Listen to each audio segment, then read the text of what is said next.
Oi, pessoal, tudo bem? Vamos dar prosseguimento e retomar um pouco a atividade no Olho do Furacão. A gente já está um tempo sem fazer, né? Hoje a gente está recebendo a Aline Miglioli, né? A Aline é doutoranda no Instituto de Economia da Unicamp e é educadora popular, né, do projeto Vila Soma, tá? É o nome, né, do projeto Educação Popular Vila Soma, alfabetização de jovens e adultos, tá? A Aline é amiga pessoal minha, a gente se conhece já tem um tempo, e é um prazer receber a Aline aqui, tá? Aline, deixa eu só te falar uma coisa, né? A atividade se chama No Olho do Furacão, é uma provocação, né? Foi um título de texto do Francisco de Oliveira, né? E a gente faz aqui um esquema meio roda viva, né? De fazer bate e volta, tá? Então a gente vai te fazer umas perguntas, você fica à vontade de tomar o tempo que você quiser para responder, tá? E aí a gente vai tocando assim, tá bom? Então, eu vou fazer uma pergunta bem geral no começo, que é pedir para você dar um panorama para a gente do que é o Vila Soma. Você pode falar um pouco da história, da trajetória do Vila Soma, dos principais objetivos, né? Enfim, um panorama geral, quem participa, quais são os resultados esperados, se puder situar quem está assistindo aqui a gente.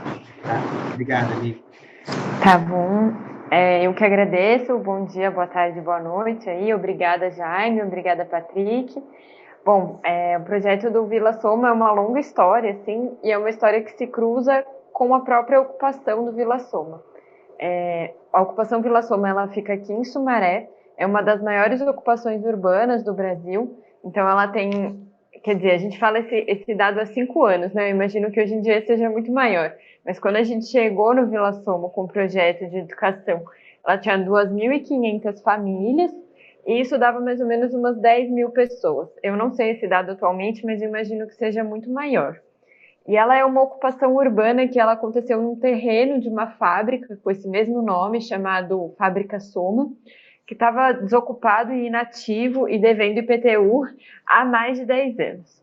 Então, os moradores da região, da cidade de Sumaré e alguns aqui da cidade de Campinas, ocuparam ali o terreno, né, e montaram as suas casas, né, ali naquela ocupação. A cidade de Sumaré é uma cidade aqui da região de Campinas, em São Paulo, que tem essa particularidade de ser uma cidade com muitas indústrias, muitas empresas, então que atrai também uma grande parte dos trabalhadores da região para trabalhar lá. Então, por exemplo, a Honda, né, a fábrica da Honda está lá, enfim, tem outros exemplos também. E é uma cidade que já contava com uma experiência muito singular, que era a experiência da fábrica ocupada, Flasco, que era uma fábrica que era gerida e ocupada pelos seus trabalhadores. Bom, e aí quando deu essa ocupação, né, obviamente foram momentos muito tensos, né, a cidade não queria mais essa ocupação, os proprietários do terreno, que fazia anos que não lembravam do terreno, começaram a reclamar pela propriedade, né, pela desocupação, então, do seu terreno, e aí começou realmente uma batalha, né, na justiça, no Ministério Público, para que aquele terreno fosse apropriado pelo Estado, né, apropriado pelo Estado de São Paulo e distribuído, né, servisse para um terreno de ocupação, de construção de casas populares, um terreno de ocupação. Isso se deu mais ou menos em 2014, 2015, numa época que a gente estava tendo muito programa habitacional, né, muita Casa do Minha Casa Minha Vida, então esses movimentos reivindicavam também o direito de poder viver ali. Bom, em 2015 a gente teve uma batalha mesmo, uma guerra, em que os moradores foram com escudo para se proteger na rua, porque ia ter uma tentativa de desocupação do terreno. Não sei se vocês lembram aí do cenário de 2015, a gente tinha acabado de ter a desocupação de Pinheirinhos, que foi absolutamente violenta, então os ânimos estavam muito acirrados. E dentre as estratégias para consolidar a população naquele local, surgiram diversas iniciativas, né, que tinham como objetivo mostrar para o Ministério Público, mas também para os seus moradores, que ali não era uma invasão, né, que é como o pessoal usa para denegrir aí esse movimento. Era uma ocupação e ali era um bairro. Então, dentre as iniciativas que surgiu a iniciativa de um cursinho pré-vestibular para os moradores e filhos dos moradores do Vila Soma. E aí é um passado não tão distante, mas quase surreal, que é um passado onde o pessoal do Vila Soma, né, que tem a idade aí 17, 50, 60 anos, podia entrar numa universidade, né, tinha ainda uma folga para conseguir cursar uma universidade, e também o Enem acabava servindo como um supletivo em 2015. Então, a gente pensou, vamos organizar esse curso pré-vestibular, porque aí a gente reúne tudo, né? Reúne quem quer prestar o Enem para realmente passar numa universidade e quem quer prestar o Enem para ter esse grau supletivo. E aí a população do Vila Soma, né, uma população que veio, não é uma população do estado de São Paulo, majoritariamente pessoas que vieram de fora para trabalhar na região. E já nesse primeiro ano a gente começou a perceber que o vestibular talvez estivesse um pouco fora ali da nossa alçada. Mas como a gente tinha um público infantil muito grande, né, um público de adolescentes muito grande, a gente chegou a ter 30 alunos, né, no pré-vestibular, decidimos manter, né, e seguimos por 2 anos como um cursinho pré-vestibular. Nesse período, a gente não conseguiu colocar nenhum dos nossos alunos numa universidade particular, numa universidade pública, perdão, porque não cabia mesmo no cotidiano do dia a dia deles, né?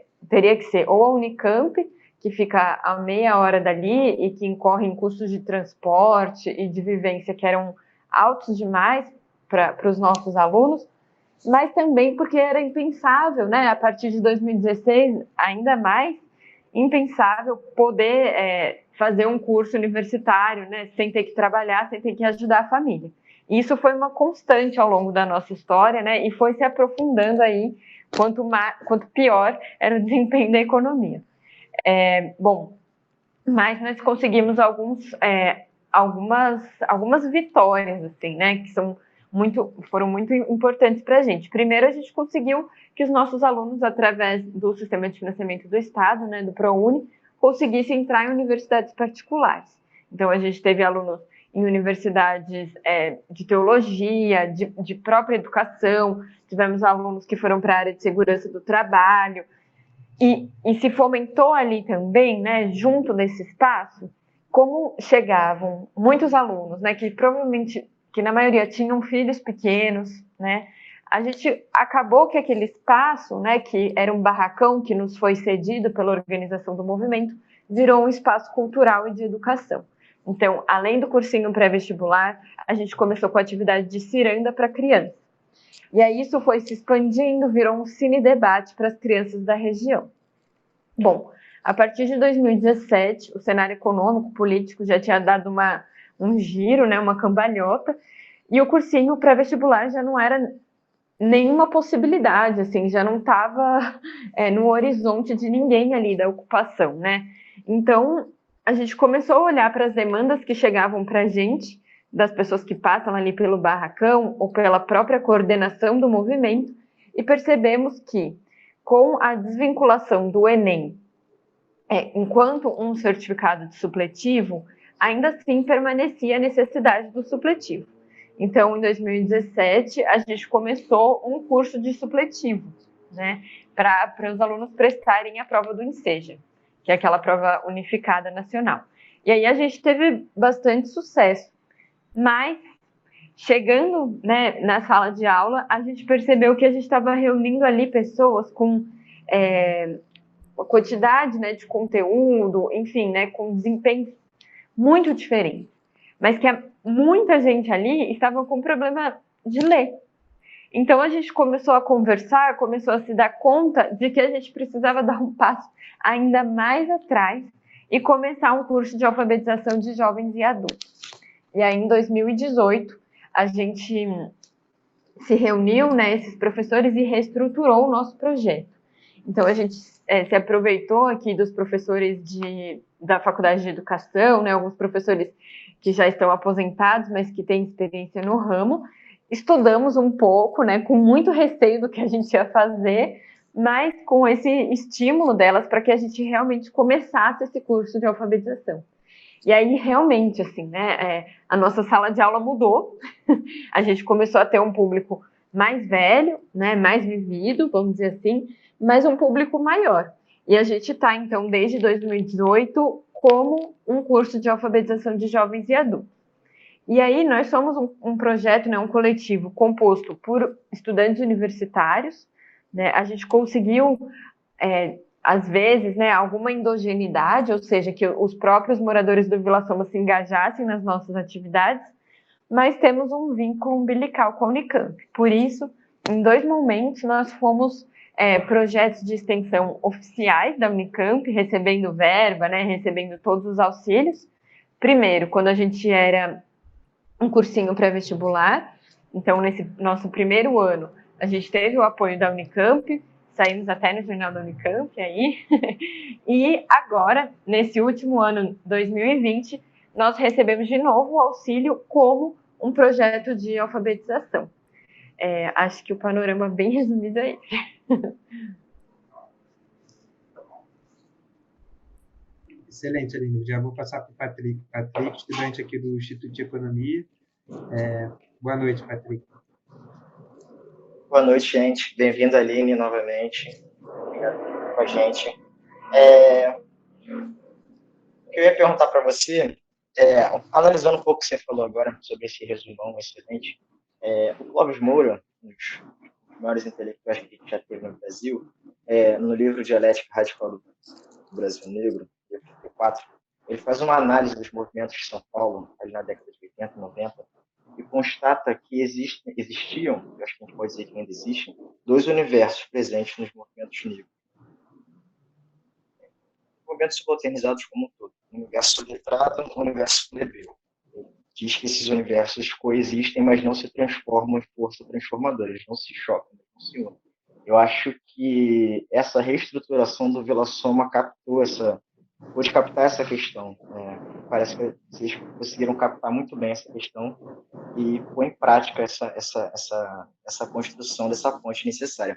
Então, eu gostaria de perguntar como é a experiência Vila Soma, né, nessa construção metodológica para juntar esses universos, como você falou, existem essas dificuldades reais, né? Um, digamos, letrado e um, digamos, plebeu. É muito interessante essa sua análise, assim, a gente nunca tinha chegado até ela.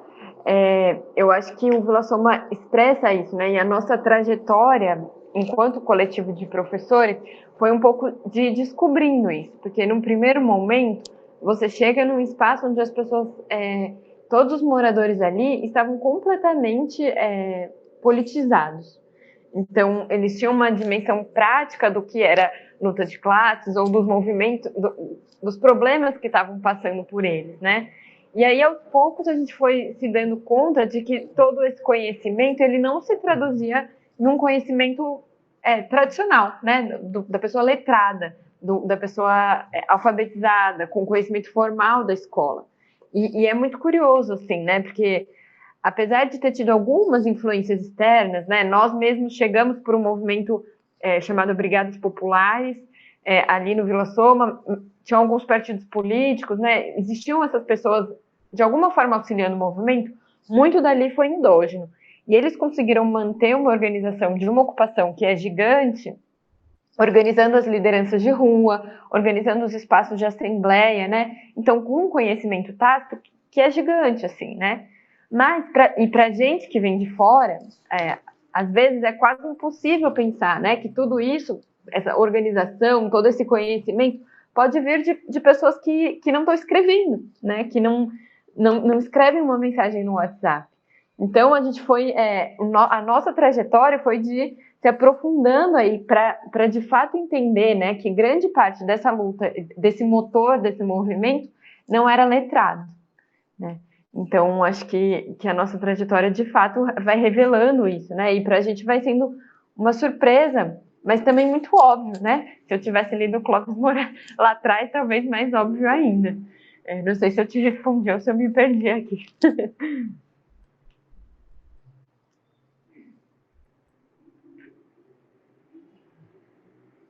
Não, eu acho que respondeu sim. A pergunta do Jaime agora vai complementar um pouco da minha.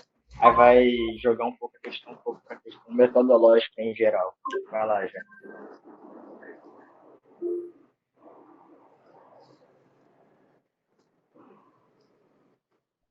Estão me ouvindo? Meu microfone está dado falecido. Excelente, Aline. Obrigado pelo panorama. Obrigado por responder também a questão, né, do Patrick, que fala um pouco do método, né? E assim, a percepção da questão. Eu entendi assim, pelo menos, né? Você comentou na resposta à pergunta do Patrick, de como vocês participam no processo de formação da consciência desse pessoal que está na ocupação, né? Uma consciência crítica da realidade que eles estão vivendo, né? E eu estava lendo o material que você mandou sobre o Vila Soma e eu queria perguntar sobre um pouco do método que vocês usam lá. Eu vi que vocês usam, me corrija se eu estiver falando o termo errado, mas eu vi em determinado momento a palavra pedagoga, né? Vocês pegam uma palavra do cotidiano do pessoal, dos educandos. Acho que isso é muito interessante, né? Dos educandos para tentar fazer o processo, né? Para tentar construir o processo de alfabetização junto com eles. Eu achei muito bacana. É melhor do que usar os métodos tradicionais, né? Vocês estão usando muito o Paulo Freire, no fundo, né? Eu queria que você pudesse comentar um pouquinho sobre o método que vocês trabalham, tá? E emendando essa pergunta, quais são os desafios que esse método impõe para vocês, né? Quais são os desafios que vocês estão passando, que vocês veem ali no dia a dia, nesse processo de alfabetização de jovens e adultos, tá? Só para comentar, Elô Correia chegou aqui.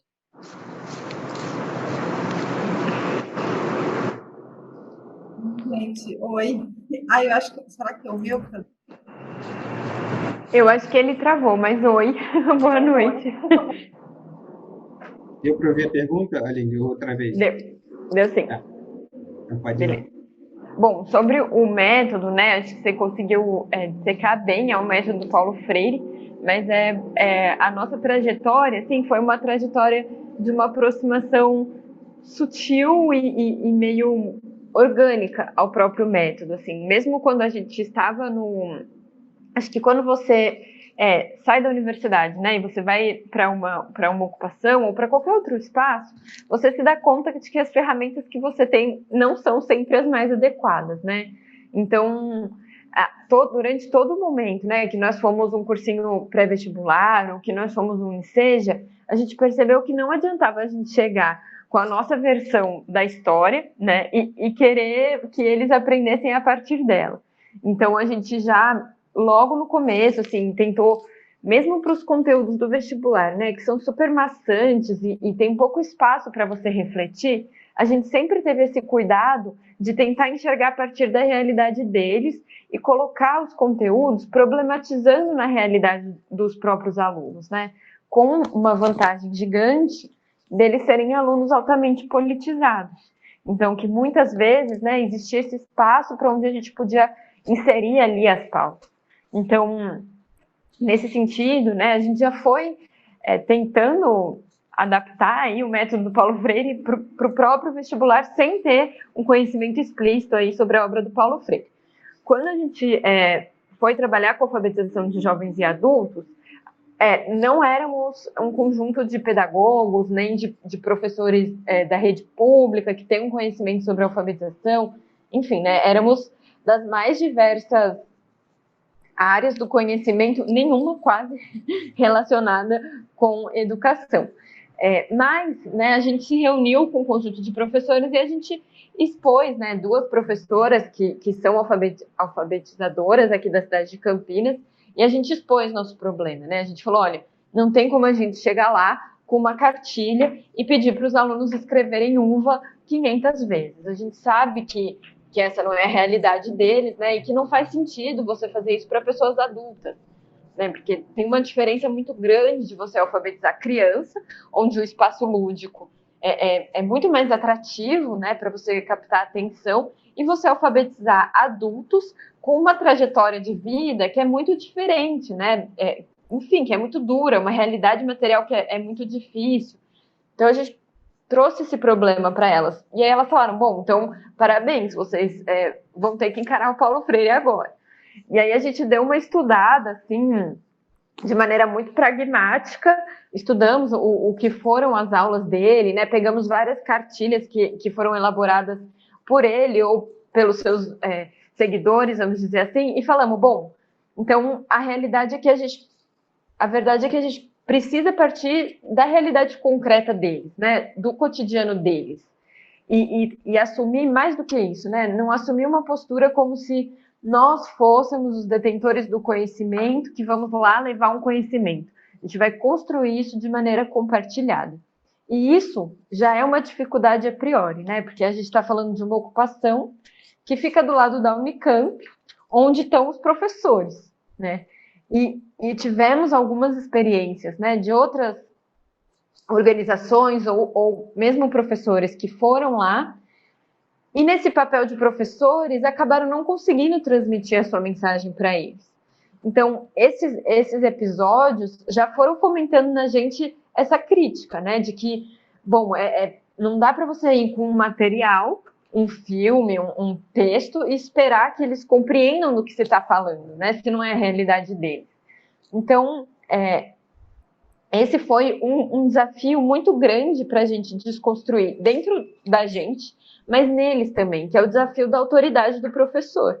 Então, a gente está falando de pessoas que não tiveram quase nenhuma experiência formal na escola, mas que conhecem a escola por ser um espaço autoritário, a gente pode falar assim com tranquilidade, né?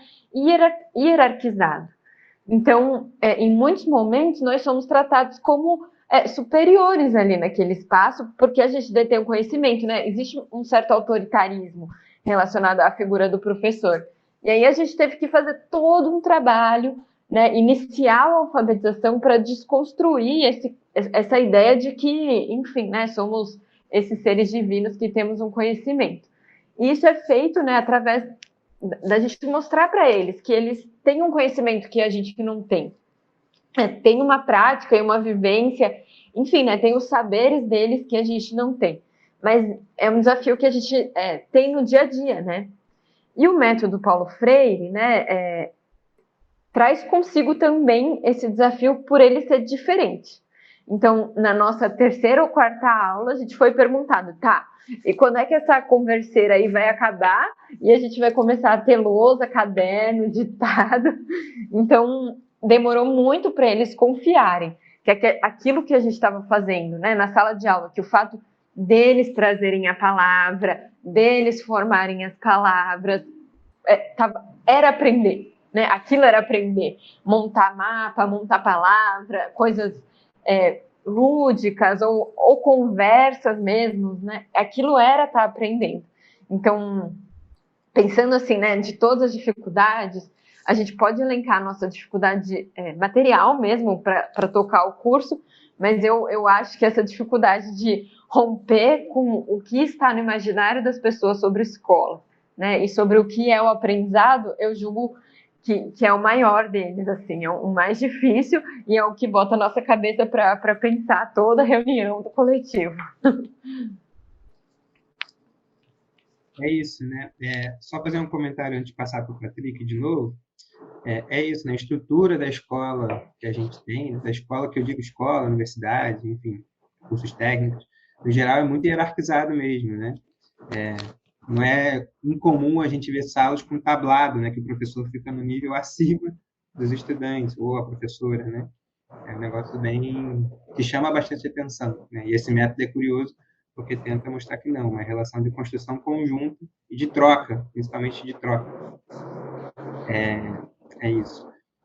A comunicação é extensão, né? O textinho do Paulo Freire. Patrick, vai você, depois a Aline comenta, depois a Eloa pode fazer a pergunta dela, depois que a Aline responder. Tá bom? Vai lá, Patrick. Beleza, beleza. Pensando um pouquinho nessas questões de desafios, Aline, estava pensando, existe essa estruturação, essa renovação que vocês fazem do conceito assim ideal de escola, né, dessa hierarquização, um trabalho no sentido de horizontalizar, né, o ensino, o aprendizado, mas a pergunta é como você avalia o impacto do neoliberalismo nessa questão, porque a gente tem dois movimentos, né? Tem um movimento ideológico que desconstrói toda a horizontalidade da questão, né? Reafirma as hierarquias, reafirma ou seja, coloca as pessoas numa posição que não facilita a metodologia, né? Não facilita a integração. E também tem a questão material do neoliberalismo, que é o precariado, né? Como as pessoas estão sendo afetadas por essa dinâmica do trabalho, enfim, como que isso está atingindo vocês, como que você avalia esse impacto em geral, tanto da perspectiva ideológica quanto da material?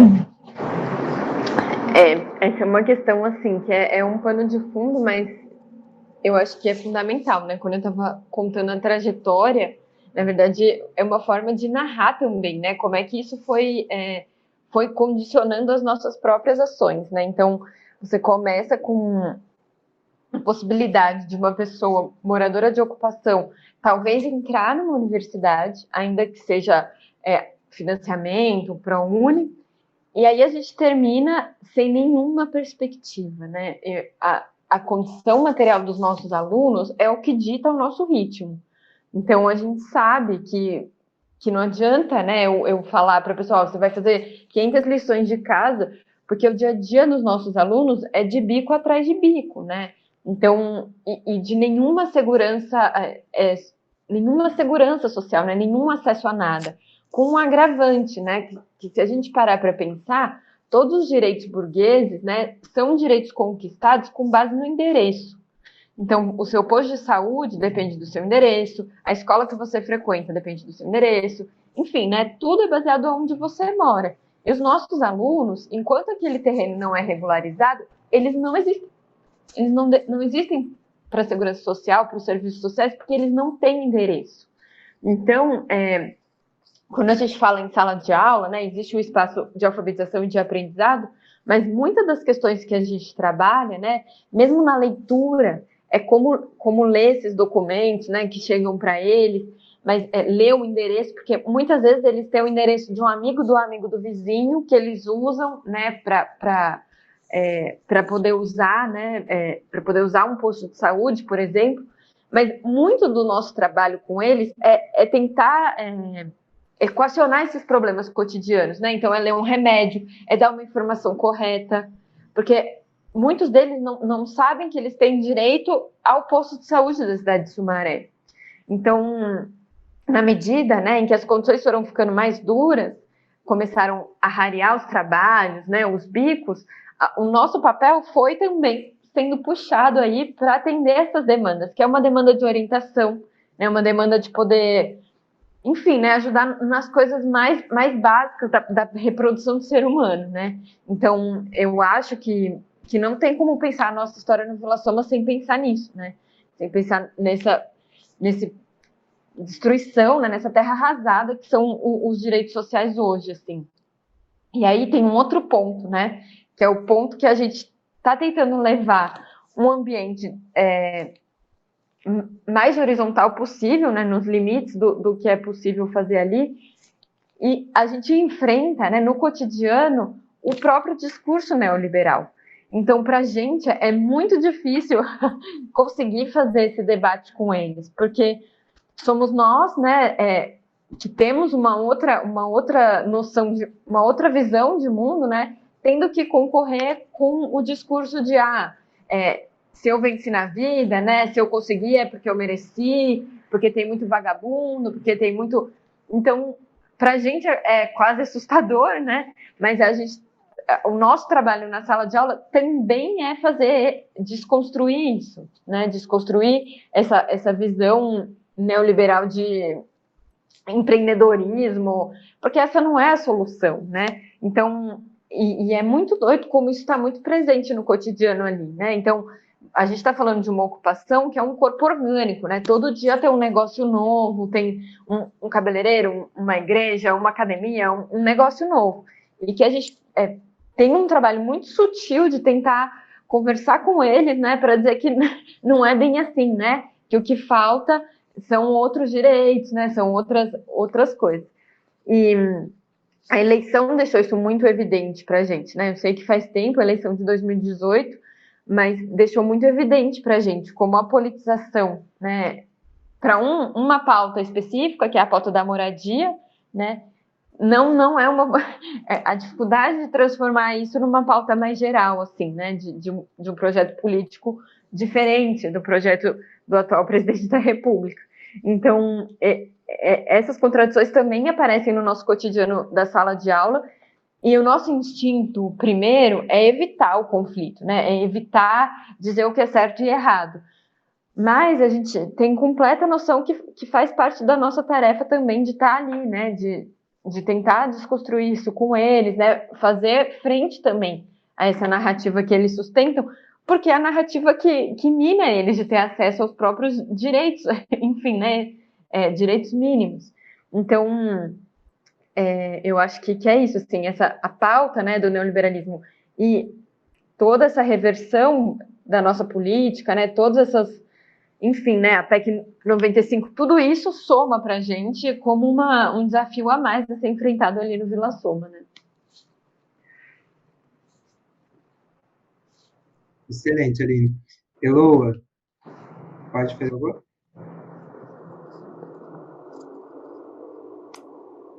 Oi, Aline, boa noite. Eu queria te fazer uma pergunta. Enfim, eu sou da área de História da Ciência, Divulgação Científica. E, assim, uma coisa que a gente vem notando, né, nesse momento é, assim, as barreiras das linguagens acadêmicas com a linguagem da sociedade, né? Então, assim, uma série de processos, por exemplo, como aprovação de testes, fases de vacina, né, por exemplo, ficava muito restrita ao laboratório, nesse momento, ela tem ganhado destaque na mídia, né? Então, assim, eu queria que você pudesse falar, assim, baseada nessa experiência, né, da Vila Soma, de quais são, assim, os desafios, né, de você aproximar essas linguagens, a linguagem, né, acadêmica, científica, para essa linguagem, para essa conversa com a sociedade, assim, né? Porque eu acredito que é um desafio ainda para todos, né? Eu queria saber o que você pensa sobre isso baseado nessa experiência. A gente já tinha, obrigada Léa, pela sua questão, a gente já tinha uma noção de que era difícil, né? Porque já rolava muita desinformação e fake news. A gente tem um grupo em conjunto, né? E a gente tenta criar um ambiente que eles se sintam estimulados a enviar os vídeos, né? As coisas que eles estão vendo. E assim, né? É muito peculiar como os vídeos dessas notícias falsas vêm numa linguagem tão simples e os nossos vídeos às vezes vêm numa linguagem tão difícil quando vem em vídeo, né? Então a gente considera isso também uma frente nossa de atuação. Então a gente pediu para eles compartilharem as informações, escutou deles, né? E aí chegou tudo, né? Chegou o chip chinês, chegou o mercado de morcego, chegou tudo para a gente. E aí o ano passado, né, que foi um ano muito peculiar, porque eu esqueci dessa parte da história, mas no ano passado a gente adaptou para aulas remotas, com todas as dificuldades que são absolutas, mas para a gente a nossa compreensão é de que o espaço ali da aula era um espaço muito importante para os nossos alunos. E ficar um ano sem ele, né, seria muito ruim. Então a gente foi lá, ensinou a mexer no celular, arrumou celular, enfiou o vizinho no meio para ajudar a mexer no celular. E aí a gente trabalhou, né? Eu acho que metade do ano só com coronavírus e indo atrás para explicar de alguma maneira mais simples, né? Todas essas informações que estavam enxurrando, né? Nos grupos de WhatsApp deles. E aí a gente foi passo por passo, né? Desde o que era o coronavírus até como era o que é uma vacina, né? A gente tentou passar por tudo isso para criar ali entre eles, né? enfim, né, um espaço onde eles pudessem tirar as dúvidas também. Mas e é curioso, porque essa é uma outra frente nossa, né, que não é uma coisa que a gente tem um domínio de como fazer, mas a gente acaba fazendo pelo contexto da sala de aula, que é como transformar essas informações científicas, que para nós, né, que somos universitários, estão tão próximas da gente, em algo simples, palatável do cotidiano deles. Então, eu acredito que nos falta muito recurso ainda para conseguir fazer isso, né? Não só recurso material, mas mesmo didático, né? Enfim, acadêmico, para conseguir transformar isso para a linguagem, assim. Mas a gente tinha o mérito, né, de ter ali ter o respeito dos alunos, né? Ter a validação dos alunos para pelo menos ouvir a nossa versão. E assim, eu acho que foi positivo, porque todos eles foram vacinados, né? Acho que nenhum deles se recusou a tomar vacina e tal. Mas é um desafio que está posto assim para a gente, né? E nesse sentido a gente tenta buscar muito o que existe na internet já, de vídeo, de filme, né? Porque por serem alunos de alfabetização nem sempre dá para mandar texto, mas não existe tanto, né? Principalmente na forma de vídeo simples, de WhatsApp. Porque a gente não consegue contar que os nossos alunos vão abrir o YouTube e digitar alguma coisa. Tem que ser algo simples de WhatsApp. Então, é um desafio enorme, assim, que a gente tenta suprir por um lado, não sei se faz muito bem, mas também fica nessa busca incessante por novos materiais e novas coisas. Valeu, Aline. Nessa sua última resposta para a Elo, você até comentou uma das perguntas que a gente tinha botado aqui para encerrar, que eram os impactos da pandemia, né, no trabalho de vocês, mas sobrou umazinha, eu vou fazer aqui para encerrar, tá bom? Na verdade, é a minha, né, porque eu vou perguntar, não dá para fazer agora durante a pandemia. É o seguinte, em determinado ponto lá do projeto de vocês, que você me mandou para leitura, vocês falam da educação reflexiva, acho que era esse o termo, né? De não só ficar dentro da sala de aula, mas viver outros espaços cotidianos da cidade, né? Do meio urbano ou rural que eles vivam, né? Que eles frequentem, né? Como ir para o museu, como ir para a universidade, já que é um projeto que tem muita associação com o Unicamp, para eles viverem o que é uma universidade, perceberem o direito que eles têm de estar ali dentro, né? Ou no museu, ou na biblioteca pública. Enfim, queria que você contasse um pouco para a gente como que era, até a pandemia, essa experiência da educação reflexiva. Me interessa bastante ouvir sobre isso. Como a gente tem esse vínculo, né, a gente sempre tentou construir com eles, e aí, isso principalmente na época que éramos um cursinho pré-vestibular, né, construir a ideia de que a universidade é deles. Então, isso é um desafio enorme, né? Porque é uma ocupação que está a meia hora de Campinas, num contexto de uma cidade que é totalmente diferente da cidade universitária aqui de Campinas, né? Então, vou lembrar alguns eventos, assim, né, que a gente participou. O primeiro deles foi, se eu não me engano, a Unicamp tem uma universidade, um evento que chama Universidade de Portas Abertas. Então, ela abre aí os seus espaços, né, não, peraí, estou esquecendo o mais importante. Logo no primeiro ano, em 2016, a gente estava trabalhando muito com os nossos alunos no cursinho a importância das cotas, né, raciais para os cursos de graduação. Então, era um tema que era recorrente, né, porque a gente sabe que é difícil até para os alunos entenderem a importância de cota, né? Existe um discurso deles do tipo, mas eu não quero passar assim, eu quero passar por meu mérito, eu quero, enfim, né? A gente começou a trabalhar para desconstruir isso deles, né? Para contestar isso com eles.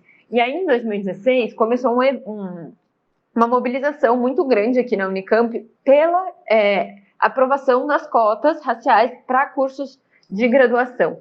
E aí a gente não teve dúvida, a gente pegou os alunos, botou no carro e levou para a reitoria que estava ocupada. Então, a gente é muito feliz em dizer que os nossos alunos somaram ali, estavam ali e aprenderam ali na hora, né, nas falas que estavam acontecendo na frente da reitoria sobre a importância das cotas.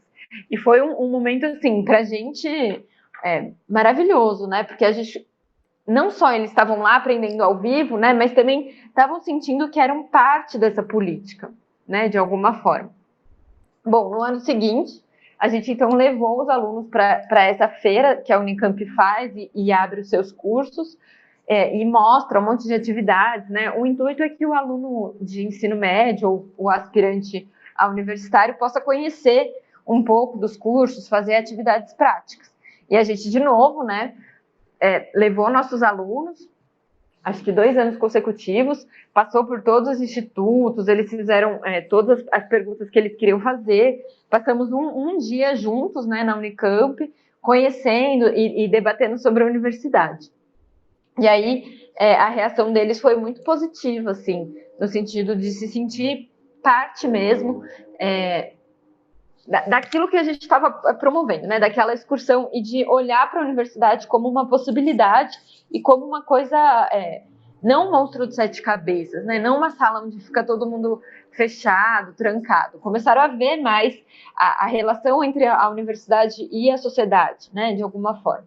Bom, aí, como eu disse, né? Depois de 2016, várias cambalhotas aí que a gente desvinculou.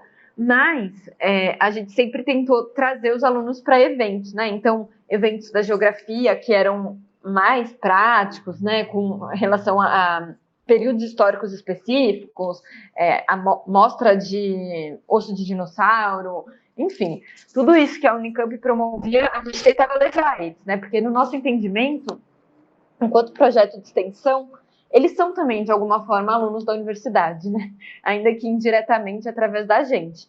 Então, para a gente, é sempre importante levar eles para a Unicamp. Bom, além disso, a gente tenta tirar também o conteúdo, né, da sala de aula somente ali na sala de aula.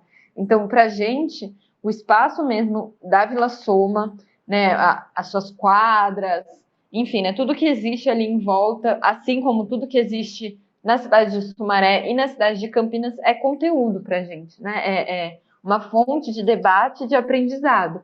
E aí, nesses momentos, eu sinto que são os momentos em que a gente consegue construir melhor juntos o conteúdo, né? No sentido que eles, por entender mais de Sumaré ou da própria Vila Soma, conseguem fornecer, né, mais informações do que a gente sobre aquele conteúdo que a gente vai produzir juntos, né? Então, enfim, a gente já fez projeto de saneamento, a gente já fez reconhecimento de pedra, a gente tentou, né, incluir tudo isso que existe ao nosso redor ali dentro da sala de aula também. Acho que foi um pouco nesses 2 sentidos que a gente caminhou. Excelente, Aline. Obrigadão pela participação, pela disponibilidade, né, de participar aqui com a gente no Olho do Furacão. Obrigado, Patrick e Elô, por me ajudarem a colocar a Aline no Olho do Furacão. Tá? Uma curiosidade, Aline, antes de conversar com você, no nosso último No Olho do Furacão, a gente conversou com a Daniela Mussi, que é da Rede Emancipa, né? Foi bem bacana também o pessoal trabalha com educação popular, né? Foi bem bacana a conversa. Estou fazendo aqui a propaganda para o pessoal que está assistindo, se tiver curiosidade no tema educação popular, visitar lá a página problematize.org, tá? Que é original e é do Instituto de Economia da FRJ, tá? No YouTube. Aí, Aline, eu vou te deixar uns segundinhos para você, se quiser fazer um questionamento, se quiser vender, né, também propaganda, canal de acesso que a gente pode ver vocês. Eu tenho visto alguns videozinhos que vocês, os educadores, né, do Vila Soma, produzem, bem bacana. Se você puder falar um pouco disso, para o pessoal poder acessar e conhecer um pouco mais. Ótimo, perfeito. Porque na pandemia, como a gente estava fazendo muito vídeo, né, da alfabetização, pessoas que não eram nossos alunos começaram a assistir. E aí a gente pensou, olha, vamos então aproveitar esses vídeos, né, e transformar eles menos pessoais para os nossos alunos, né, falando diretamente, mas para a alfabetização em geral. Então, a gente tem um segmento do nosso canal do YouTube que é para alfabetização. Então, pensando aí, né, se você tem um familiar, um amigo, um colega, um vizinho que tá querendo aprender, né, a se alfabetizar de uma maneira um pouco mais suave, né, um pouco mais menos repeteco, a gente tem uma série de vídeos aí para começar a estimular a formação dos sons, né? E esses são vídeos que são pensados para ser feitos junto com um tutor, uma pessoa, um amigo que esteja em casa. Isso porque, né, a gente, ao longo da trajetória de alfabetização, a gente vê que isso é uma coisa que é recorrente. Pessoas, né, eu quero ajudar meu pai a aprender a ler e escrever, eu não sei por onde começar. Eu quero ajudar meu vizinho, não sei por onde começar. Então, a gente criou alguns vídeos, não para alfabetizar diretamente a pessoa, mas para ajudar esse companheiro aí a alfabetizar outra pessoa, né? A alfabetização não é um bicho de 7 cabeças, né? É possível, eu sou economista, estou aqui alfabetizando, os alunos estão lendo livro, né? Ontem a gente teve aula, eles estão lendo livro, então é possível, né? E aí, nesse sentido, né, eu deixo as páginas do Facebook, do Instagram e do YouTube, da Educação Popular Vila Soma, para quem quiser consultar ou espalhar aí o nosso trabalho, mas faço um estímulo aí também para que se organizem mais cursos de alfabetização aí pelo Brasil, né, pelos estudantes universitários. Eu acho que construir um conhecimento junto dessa forma é uma experiência sem igual, né, acadêmica mesmo, sem igual, e estimulo aí que mais cursos desses pipoquem aí pelo Brasil. Excelente, Aline. Então é isso, pessoal.